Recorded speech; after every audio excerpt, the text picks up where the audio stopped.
Yesu nashimwe twongeye kubaramutsa mu izina ry'umwami wacu Yesu Kristo, kandi tubaha kaze abakunzi mwese mudukurikirana aho muherereye hose. Turabaramukije mu izina rya Yesu Kristo. Aho twari tugeze turiko turaganira ukuntu ingeso zatangwa, ukuntu ingeso zononekaye, mu bantu. Dusoma ijambo ry'Imana riri mu Itanguriro igice 6 turahera ku murongo wa mbere tugashika ku murongo w'8. N'Imana yampaye kugira ngo nshobore kubaganiriza kuko ntabwo ndi umwigisha w'ijambo ry'Imana, ntabwo ndi umuntu ukubwira navuga ngo ndi umwigisha w'ijambo ry'Imana canke iki, kuko umuntu wese afite uko ahabwa ibinamaganya n'ukuntu abyigisha.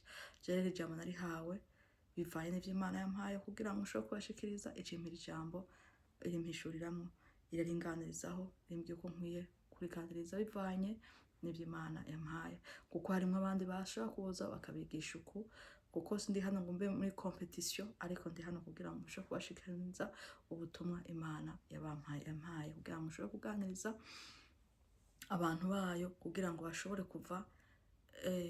kuva mu vyo binjiyemwo. Bamwe bashobora kuba binjijwe n'abandi bashobora kuba barinjiyemwo batabizi, bikabakwegera kuzohona. Nico ni majambo make ni nk'imburi, Imana iriko iraburira abantu bayo kugira ngo ntibaze bisange bagiye muri Gehinomu kandi bazi ko bakoreye Imana. Naha turi kuko umuntu wese Imana ifitiye aho yamuhamagariye. Hari abo yahamagariye gukora, hari abo yahamagariye kubwira abantu ivy'imigisha, hari abo yabwiye abantu guhezagira, hari abo yabwiye abantu kugira ngo abantu benshi Imana ifite uburyo bahamagayemwo. Rero uburyo bahamagayemwo rero ni ubwo kubwira abantu bihane, kuko ndazi muri kino gihe ntabwo vyeze kandi nta nubwo abantu benshi babikunda. Rero muri ico gihe rero kuko ijambo ryatubwira ngo mpwemu w'Imana azokwama yinyurana n'umuntu w'inyama n'amaraso. Rero muri kino gihe n'igihe Imana iriko iratuma ubuhanuzi ibwira abantu bariya kugira ngo ntibazovuge ngo jewe nga sinigeze numva, ngo n'ivyo bavuga ngo sinzi ntabwo mbizi, ariko iriko irabwira abantu, abumva bariko barumva, n'abatumva nabo ntibazovuga ngo ntibumvise. Yesu Kristo abahe umugisha. Turagushimiye Mana kuri Imana ikomeye kandi uri Imana ihambaye. Turagushimiye ko wongeye kutwemerera kugira ngo iyi saha twongere tuvuge ibyiza vyawe. Nyakubahwa turakwinginze, amaraso yawe Yesu Kristo yongera tweze utunganye ibisigaye. Mana rero wivugira muri twe, ntabari twe tugaragara muri twe. Imbaraga zimwe zifatwe mpari ku izina ryawe rishigwe hejuru. Mana ducike umwironge wivugire. Mwami Mana ntagire ikintu na kimwe tuvuga twigeneye, ariko ibyo tuvuga byose Mana tuvuga aribyo tuvugishwe nawe kubw'imbaraga zawe. Tuguhaye kazi na karibu utangwa twongere usozera natwe, kandi databuja muhemu wawe yera agenda ashikira ubwoko bwawe kugira ngo ashobore kubatahuza. Umuntu wese azaze kumva bino biganiro atahure kugira ngo ashobore guhunga, kugira ngo duhunge muri kino gihe ca nyuma. Ibyago biriko biraza, ibi byose biriko biraza kugira ngo duhunge, ko nta handi ho guhunga atari muri wewe Yesu Kristo. Urakoze utakuvyumvise kandi ubikoze, dusenze mu izina ryawe ryera Yesu Kristo, amen. Yesu Kristo abahe umugisha. Rero turiko twariho tuvuga ku migwi itatu. Hariho imigwi itatu tuko tuvuga kuntu ingeso z'abantu zononekaye. Turavuga ko hari imigwi itatu. Iyo migwi itatu rero hariho umugwi wa mbere, abana ba Seti n'aba Kayini.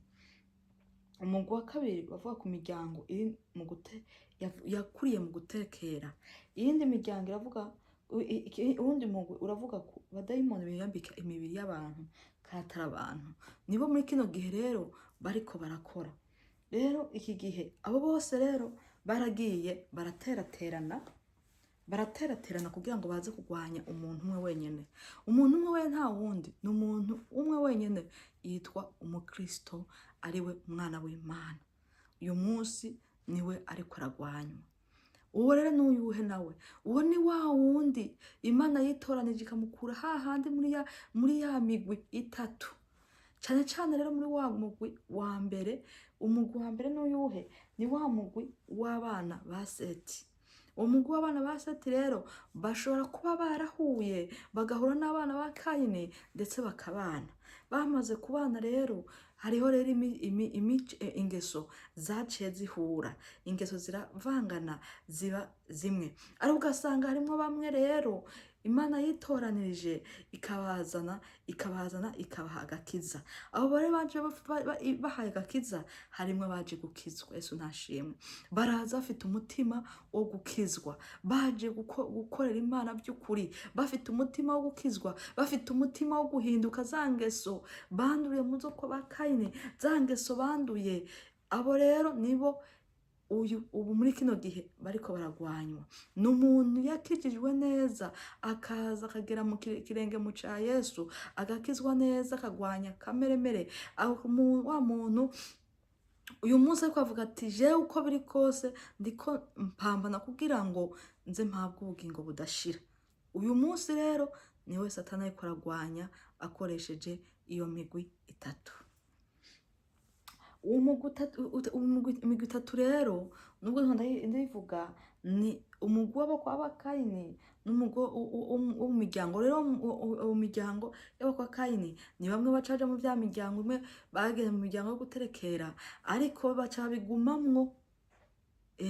Baca bigumamwo ntabivamwo, kuko simvuze ngo n'abandi ntibabigiyemwo. Harimwe imiryango yabigiyemwo kubwo batari bwamenye Imana y'ukuri, ariko mu bamaze kumenya Imana y'ukuri hari abaciye baza barakizwa, barahinduka. Bamaze guhinduka bacika abana b'Imana by'ukuri, barakizwa, barihana. Bamaze kwihana bacika abana b'Imana by'ukuri. N'abandi baje guhunga kugira ngo bya bibi byabo bakora bavinyegeze ntibikiboneka, ahubwo babikorere bari indani mu itorero. Abo rero ni babandi rero bamwe bo kwa Kayini, bamwe usanga bakura mu miryango y'ibigirwamana, bo baterekera, abandi baroze, abandi bakabapfuma, abandi bakora ibintu bitandukanye by'ubupfu bwinshi. Ariko muri ico gihe bagaca baza ati nihanye, nakijijwe, bakagenda bakamubatiriza, yarangiza kubatirizwa akagenda akaza akaba umuririmbyi, yamara kuririmba ivyo kuririmba akabandanya, ubundi akava mu kuririmba akaba umunyamasengesho, byose akabibandanya, kuko byose akabibandanya, ahagera igihe agatangamo akaba pasiteri. Uwo rero ariko atigeze yihana, atigeze akizwa. Wewe ahubwo bwabo yaba kubesha, yaba gutukana, yaba bwabwicanyi, yaba kwakuraguza, yaba kwagupfumura, yaba kwakuroga, yaba byabiki byose, bwo kwaguterekera byabigwamana, wewe yabigumyemwo, ntiyigeze ahinduka ngo acike umwana w'Imana. Ariko umwana w'Imana nuwavuye muri za ngeso mbi zose, ariko agahinduka akaba umuntu musha. Uyo rero niwe ari umugwi w'abana ba Seti, kandi akaba ari we mwana w'Imana. Umuntu yayikijijwe neza agakizwa, akihana akavuga ati jewe narumvise nahawe isezerano ry'uko nzobana n'umwami wanje ngahabwa ubugingo budashira, ariko akiranira avuga ati uko biri kose nagirana, nagwa, natwara, nasonza, nagirana, ariko biri kose ntegerezwa kuzoba wahabwa ubugingo busha. Nayo ubonerwa hehe? Muri Kristo Yesu. Ngo inzira ifunganye, aho duca mu yanzi. Iyo nzira ifunganye rero ni yanzira uhuramo no gusonza ukihangana, ni yanzira uhuramo no gutuka ukabyihanganira, ni yanzira uhuramo no kurenganwa ukabyihanganira, ni yanzira uhuramo n'intambara nyinshi ariko ukihangana. Ni inzira ngo ca muri byari byaza avuga ngo mugenzi ca muri iyo nzira Yesu yaciyemwo, mugenzi ca muri iyo nzira Yesu yaciyemwo. Inzira Yesu yaciyemwo, urazi ko Yesu yaciye mu nzira yo kubabazwa, inzira yo kwankwa, inzira yo kuvuga ubutumwa, inzira yo gukiza abantu bakavuga ngo urumva ngo ujye gukora n'abadayimoni, inzira yo kubwira abantu ubutumwa, ndetse akabizira. Mu nyuma yaje kudupfira, akaza gupfira twebwe, hanyuma akagenda kwitanga ku bwacu, noneho akabambwa ku musaraba. Yaciye mu nzira y'ibibazo, yaciye mu nzira y'intambara, niyo mwene data mu munsi nawe uri kuracamwo. Rero iyo nzira ngo inzira Yesu yaciyemwo nawe bari ucamwo.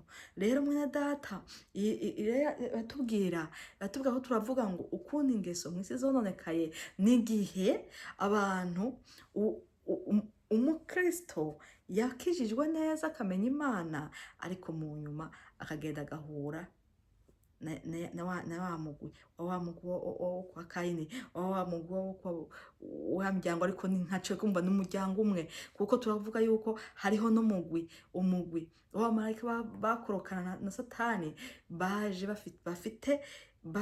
baje bo bose n'abantu boba n'umwuka, ariko wiyambitse ishusho. Aho bo burumva ivyabo vyamaze kurangira, kuko ubu ni vya bigetanya bahaza bagahura navyo. Bamwe baragasanga barahuye, bamwe basamaye n'abantu, abandi bakarongorana, ugasanga kenshi bavyaye abana bakwise bagakwira. Bo bafite mission yo kuza kurimbura umwana w'Imana. Rero bagaca bakorana nabo, bakorana, ugasanga muri kino gihe hakaba hariko hakora imbaraga zitari ku rwego rudasanzwe. Abantu ugasanga baguma bikanurira ngaho nyine basanzwe bari, ariko mwene data ndakubwira ngo ni wegere kugira ngo Yesu aguhumure amaso, kugira ngo urabe kure. Apana nje kuraba aho uri umunsi, ariko urabe kure, kuko igihe tugezemo ni igihe ca nyuma, ni igihe atari ico gufyina. Muntu w'Imana, menya yuko nimba iki gihe eke turacari mu gihe cuko ugakubitirwa ahantu, novuga ko ari ahantu hatabonekera umuntu wese, ariko ndababwiza ukuri bene data yuko muri kino gihe hari intambara nyinshi ku mukristo, hari intambara nyinshi ku mugeni wa Kristo. Mwiki gihe rero harimwe abantu benshi bamwe bibaza ngo urumva ngo hari uguhamwa, ngo kenshi ngo bahamwa, barahamwa kubibonekera amaso y'abantu bose, ariko muri kino gihe hari uguhamwa k'umukristo mu buryo bw'impwemu. Umukristo muri kino gihe, umugeni muri kino gihe, ndababwiza ukuri ntiyorohewe, ariko harimwe abatabizi, kuko abageni ni bake. Abageni ni bake. Menya ko Satani yivye abantu benshi. Ubu mu kino gihe ubutumwa buravuga ubutumwa bw'ukuri, ariko abantu bavyumve. Rero mwene data, naguhanurira ku mwanya ukihari, waza ukihana, ugakizwa neza, ukegera. Nico gihe rero ndiko turavuga ngo ni baje bagahura, bamwe bakavyarana, abandi bagashingiranira, bakarongorana, abantu bamwe bagasanga bamaze gucika ivyihebe. Nico gihe mutuma muri kino gihe hari ibintu biteye isoni, ukiyumvira utari ku muntu muzima yakubaka agakora ibintu nkabirya. Ntabwo ari abantu. Nibo muri kino gihe mu ishengero ry'Imana uzosanga bakora ibintu biteye isoni, ukiyumvira ugenda yari umukristo. Satani yajaho mu maso y'abantu, aza yicara mu itorero, aza yicara mu baririmbyi, aza yicara mu basenzi, yicara mu bahanuzi, yicara mu bapasiteri, yicara mu bungere, yicara mu bapotere, yicara hejuru, yaricara arashika ameruko.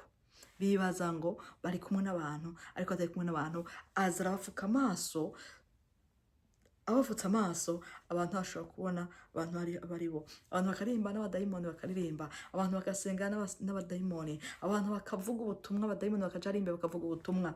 Yesu Kristo aduhumura amaso, aturengere cyane. Muri kino gihe rero nivyo bihe birimwo, ugaca usanga abantu bamaze guta inzira barayitaye. Abantu bagikunda ubutumwa bw'ukuri, abantu bagikunda kubwiza ukuri. Umuntu amubwira ati yewe ni wihane, ivyo wakoze si ivyo, ahubwo biba nabi. Muri kino gihe rero mwene data, hunga. Ijambo ry'Imana ratubwira ngo hunga. Imana ratubwira ngo muhungire muri Yesu, nta handi ubuhungiro buri. Hunga umwanya ukihari, kuko hazogera igihe umuntu atazokumva ijambo ry'Imana. Hazogera igihe umuntu azorihiga karibura, hazogera igihe uzovyifuza byose utakibibona. Rero muri kino gihe ijambo ry'Imana avuga ngo uhungire muri Yesu Kristo. Nta handi hari ubuhungiro, nta handi hari amahoro, nta handi hari umunezero, kuko muri kino gihe turiruka turondera ibintu byinshi, tukarondera ivyisi, kandi nivyo turabikeneye, kuko nubwo tukiri muri ubu buzima dukeneye kubaho, dukeneye kurya, dukeneye kwambara, dukeneye kuryama, dukeneye kunezerwa. Ariko ndababwira mwibihe tunezererwamwo, ariko igikuru twiteho gushaka ubugingo, kuko turazi yuko ibi twabirundanya, ariko nubwo twabirundanya ntaho tuzobishira, nakanya gatoya tukazobisiga. Rero mwene data, tubirondere, ariko tubirondere mu nzira nziza, tubirondere tutari uko dufashe inzira y'Imana ngo tuyishire ku ruhande, cyangwa tuvuge ngo dufate inzira y'Imana ngo tuyishire ku ruhande, ariko ahubwo tubirondere mu nzira nziza, inzira itunganye bene data, kugira ngo ubuzima turimwo nabwo tubemwo neza, ariko no muri cya gihe nabwo tubane n'umwami wacu Yesu Kristo mu bwami bwiza, tubeho twishimye, tubeho duhanagurwa amarira, tuvuga ngo warakoze Mana, warakoze. Twibuke ibihe yadukuyemo Yesu Kristo cyo kuduhanagura amosozi. Birabaje mwene data kuzoba wari umuntu. Tureka tubandanye.